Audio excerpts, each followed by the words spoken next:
ടാറ്റയുടെ വണ്ടി രാവിലെ സ്റ്റാർട്ടാക്കി കഴിയുമ്പോഴത്തേക്ക് നമ്മൾ ആക്സിലേറ്റർ കൊടുക്കുമ്പോഴത്തേക്ക് എന്തുമാത്രം RPM കയറി വരും എന്ന് പറയാം. എന്ന് വെച്ച് കഴിഞ്ഞാൽ ഇതിപ്പം സ്റ്റാർട്ടിംഗ് മോഡിലാണ്. സ്റ്റാർട്ടിംഗ് മോഡിൽ തന്നെ നമുക്കിപ്പം ഒന്നിന് താഴെയാണ് നിൽക്കുന്നത്. അപ്പോൾ ആക്സിലേറ്റർ കൊടുത്തു കഴിയുമ്പോഴത്തേക്കും എന്തോരം വരെ മാക്സിമം വരും നോക്കാം.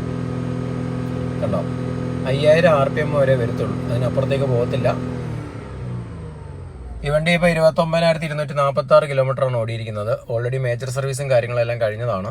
ഇനിയിപ്പോൾ ഇതിനകത്തിൽ 2 വർഷത്തെ വാറണ്ടി എക്സ്റ്റൻഷൻ പീരീഡ് ഉണ്ട്, പിന്നെ പോളിസിയുടെ സമയമായിട്ടുണ്ട്. അപ്പോൾ നമ്മളെപ്പോഴും പോളിസി എടുക്കുന്നത് ടാറ്റ AIG എന്ന് പറഞ്ഞ ഇൻഷുറൻസാണ് നമ്മളെപ്പോഴും എടുക്കാറുള്ളത്. ഓക്കെ, 3 വർഷമാകുന്നു. ജൂലൈ ആകുമ്പോൾ 3 വർഷമാകും. 3 വർഷം ആകുമ്പോഴത്തേക്കും വണ്ടിയുടെ പിന്നെ ഇതിനകത്തിൽ വേറെ നമ്മൾ പ്രത്യേകിച്ച് ഒന്നും ചെയ്തിട്ടില്ല. ഇതിനകത്തിൽ നമ്മൾ എല്ലാ സംഭവവും നമ്മൾ വാങ്ങിച്ചിരിക്കുന്നത് ആമസോൺ വഴിയാണ്. ആമസോൺ വഴി എന്ന് പറയുമ്പോഴത്തേക്ക് അത് നമ്മൾ കാണിച്ചു തരാം. ഓക്കെ, ഈ പറയുന്ന നമ്മൾ ഇവിടെ ഇട്ടേക്കുന്ന ഈ പഞ്ചിൻ്റെ പ്ലേറ്റ് അത് 4 എണ്ണം, ഈ ഗാർഡ്,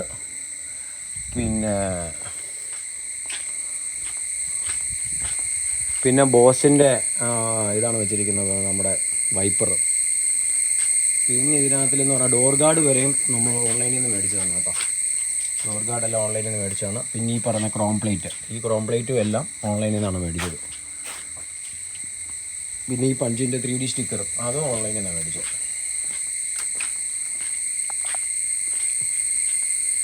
ഇത്ര മാത്രം എക്സ്ട്രാ അക്സസറീസ് മാത്രമേ നമ്മൾ ചെയ്തിട്ടുള്ളൂ. ഇതിൽ അക്സസറീസ് ഒന്നും നമുക്ക് പറയാൻ പറ്റത്തില്ല, കാരണം അത്യാവശ്യം വേണ്ട സാധനങ്ങൾ മാത്രമേ ചെയ്തു വെച്ചിട്ടുള്ളൂ.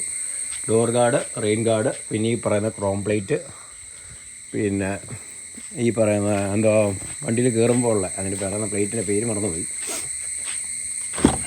ഈ സംഭവം. പിന്നെ ഇതിനകത്തിൽ ഓൺലൈനിൽ നിന്ന് മേടിച്ചതെന്ന് പറഞ്ഞു കഴിഞ്ഞാൽ കൂളിങ് കിട്ടാൻ വേണ്ടി ഇത് എടുത്ത് മാറ്റാൻ പറ്റുന്ന രീതിയിലുള്ള സംഭവം. അത് നല്ലൊരു ബ്രാൻഡായിരുന്നു. കണ്ടോ, പഞ്ചിൻ്റെ തന്നെയാണ് കിട്ടിയേക്കുന്നത്. അതാകുമ്പോൾ നമുക്ക് കൂളിങ് നിൽക്കുകയും ചെയ്യും. ലോങ് ഒക്കെ പോയി കഴിയുമ്പോഴത്തേക്കും വെയിലടിച്ച് കയറാതിരിക്കാൻ വേണ്ടി 4 ഇടത്തെയും, അപ്പോൾ നമ്മൾ 2 ഇടത്തെ മാത്രമേ നമ്മൾ ഉപയോഗിക്കാറുള്ളൂ. അത് മാത്രമേ ചെയ്തിട്ടുള്ളൂ ഇതിനകത്തിൽ എക്സ്ട്രാ ആയിട്ട്. Okay guys, thank you.